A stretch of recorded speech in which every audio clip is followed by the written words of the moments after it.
So anyway, that was not a client, so I'll call her back. So anyway, it's just like, don't let somebody rob you of your joy. You stay professional, because at the end of the day, you're representing your business. They're representing that business, and that's their problem. And the company that I'm referring to, this particular signing, they already were at odds with the client.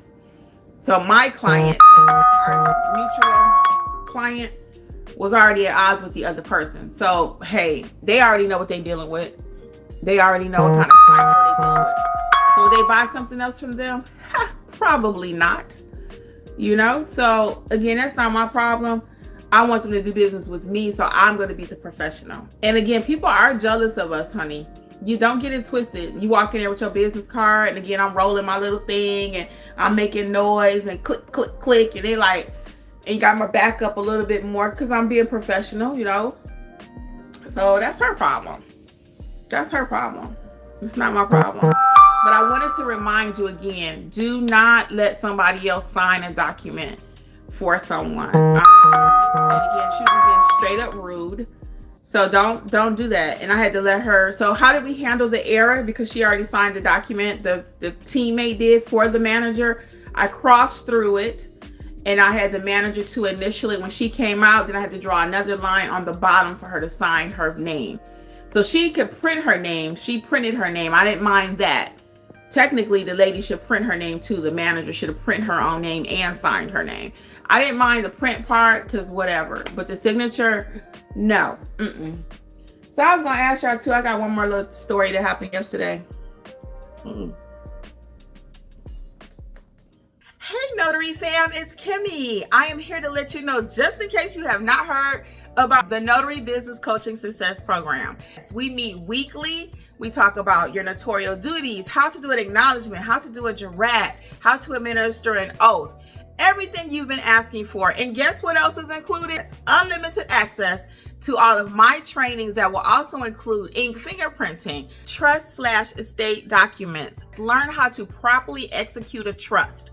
Don't forget, we also have the private community, like-minded notaries who have been trained by me. Check out my book that I've written for each state, How to Start Your Notary Business in Alabama, California. You get the point. Wherever you're located, there's a book for your state.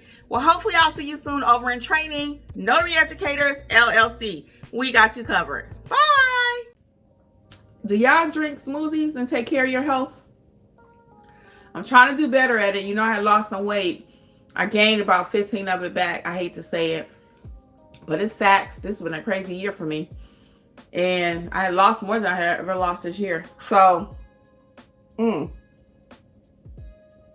reason I'm mentioning your health is because this smoothie here has green apple, spinach, strawberries, banana, and I just use water.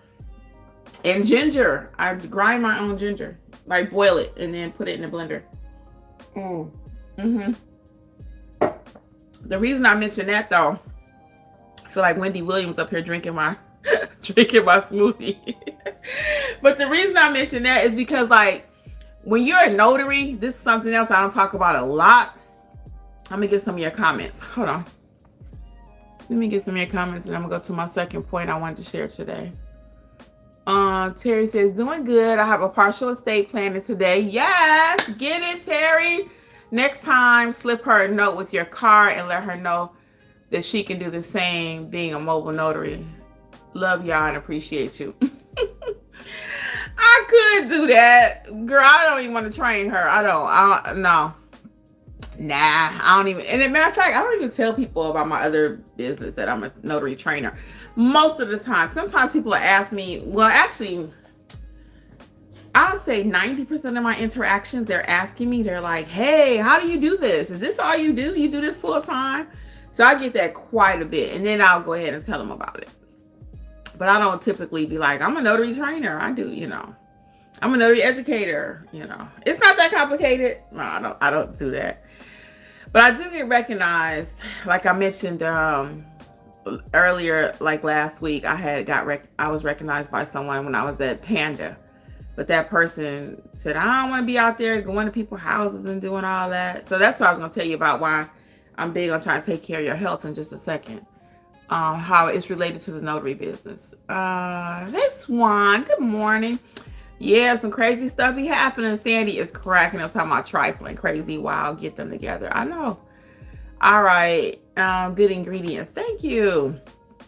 Hey, Douglas, I'm going to sign up. Okay, cool. We'll be looking for you.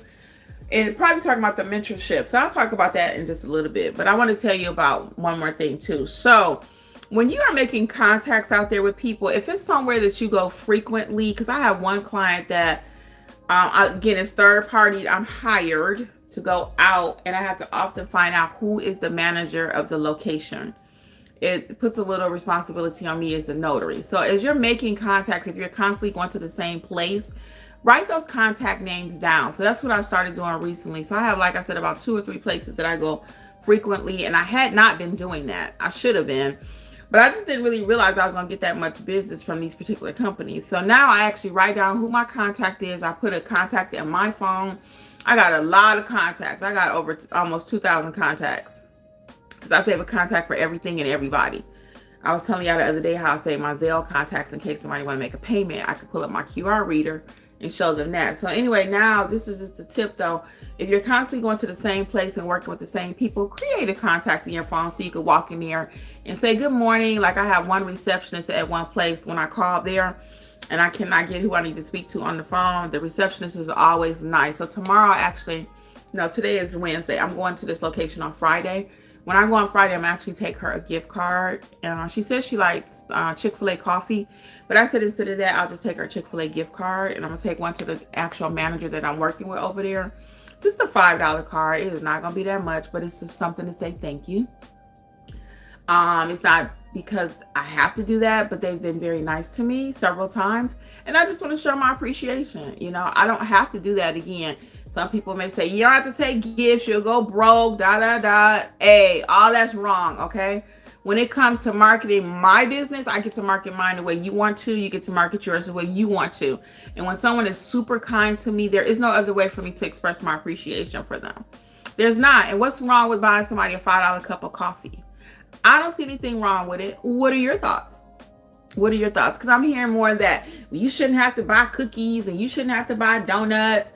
I'm not saying you should bribe people, and I'm not. It's just a way of showing, hey, I appreciate you. So this receptionist that I'm referring to right now, she'll get up from her desk. She'll go walk back what I need to the person in the back. I'm going to take a sip of this smoothie.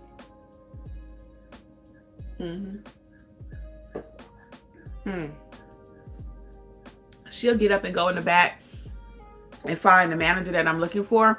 So I appreciate that. So I'm going to take her a $5 gift card tomorrow. I'm going to take him one. I was thinking about taking donuts for everybody, but at this particular location, it's really 2 people that I work with. Now I got another location. I think the next time I go there, I might take them some donuts or something. I don't know. Because the lady where I'm going Friday, she's at the front desk and the other guy's in the back of the office. So that's why I'm going to do both of them. So anyway. That's what I'm going to do. If you have any questions, guys, go ahead while I'm here. I don't mind answering some questions for you. So those were my 2 main tips I wanted to leave with you today. Don't let somebody sign for somebody else. Actually, it's more than 2. Don't let nobody bully you. You take control of the signing and get done what you have to get done, etc., okay? And I wanted to show you, for those of you who may be new here, there is the Start Your Notary Business book. Now, this one just happens to be for Virginia, but each state has their own book. I just happen to be wearing orange, and this is orange. I didn't plan that.